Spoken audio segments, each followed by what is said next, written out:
pleasure it is to be joined by a guy who really instrumental in the founding of this club and all the great events that we just mentioned. He's club president, and I mentioned a fixture in this game and in this town, Johnny Harris. Johnny, great to see you. Thanks, Rich. And I do want to just say one thing. My father was the founder. That was back in 1959.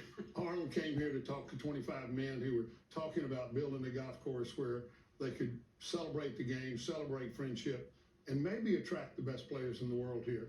And I remember as an 11-year-old kid when Arnold said, you know, if y'all build a golf course here and spend enough money, the best players in the world come play. Johnny, so that's exactly how it started. Johnny, what was the family history here on this this property? was one of the, in fact, Reynolds heard me say this before. This is one of the best places to hunt quail in the world.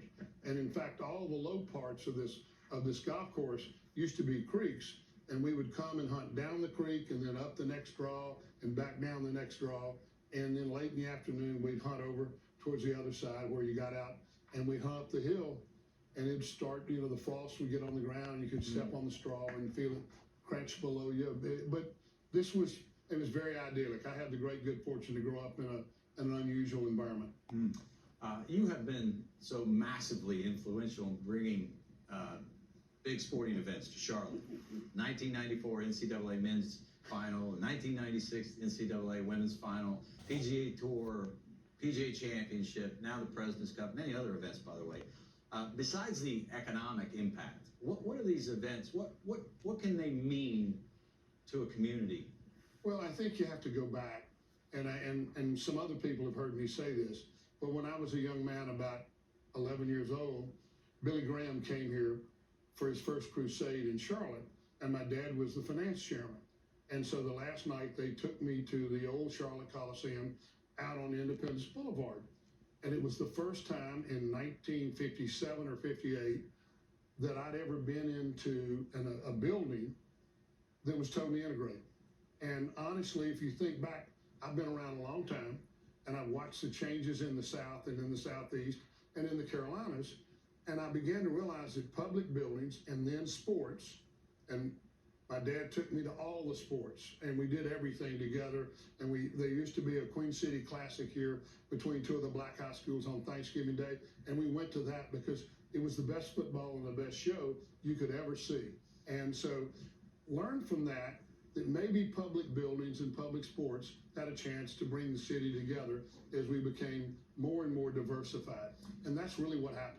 Since you talked about your father, James J. Harris, you've done an interview with a great Charlotte journalist by the name of Ron Green, Jr. He asked you this question about his father might have been better. But yeah, right. Well, they were both pretty formidable.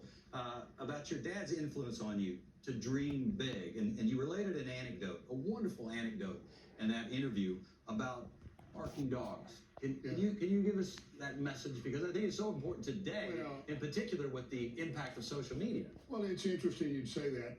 We always talked about when you decided you wanted to do something, your vision was to make something happen. You know, when you start to walk down the street, don't stop to quiet every barking dog.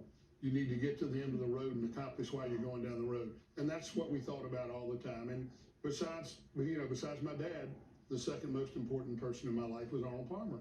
And both of those gentlemen were always focused on where they were going, not where they'd been.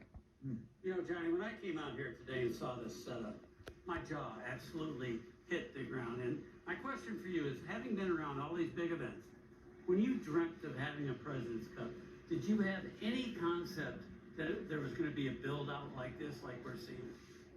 Absolutely not. I mean, I didn't know I'd meet a young man named Adam Sperling who would come here and drink the Kool-Aid and believe in Quail Hollow and believe in Charlotte. And we kept telling him, get out of the way, we'll do all the sales. If you let us, we'll sell everything. And I'm not going to get into it, but I can tell you, we've clearly more than doubled New York City and the last President's Cup. So they can tell you all that, but because they get mad at me when I talk about it. But I would tell you that Adam and his team, and then the team that we had that were selling here for the club, we did have an extra year with COVID, and we had 250 acres. And so everything we sold, we could keep building. And, you know, And I'm a developer, and my son, who's the chairman of the event, he's a developer. We just keep building. That's what we do. And you're pretty persuasive. I just want to go back, and I apologize. I don't want to swallow this phenomenal event with Live Golf, but I'm curious. You mentioned the barking dogs and the Yeah, noise. sure. And look, you've been tied to this sport for a long time, and Yes, you're sir. a very successful businessman. What do you think of Live Golf and the threat it poses potentially the PGA Tour? Well, I think two thoughts. Number one, Live Golf is new, and I'm not sure we know how big a threat it will really be. If it's just money, it's a big threat. If it's just money, but if it's integrity and competition and great players who care about their reputation and care about setting a standard for the game, men and women, then I'm not sure it's going to be the problem that other people think it will be.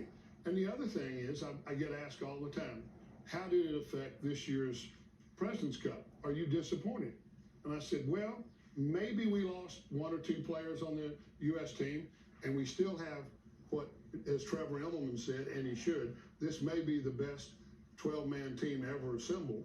And then you have the international team, and it clearly is the best 12-man team ever assembled outside of Great Britain and Ireland and Europe. And so, hey guys, let's all get together and watch 24 people go after it. And that's why they're here. And let's don't worry about everything else.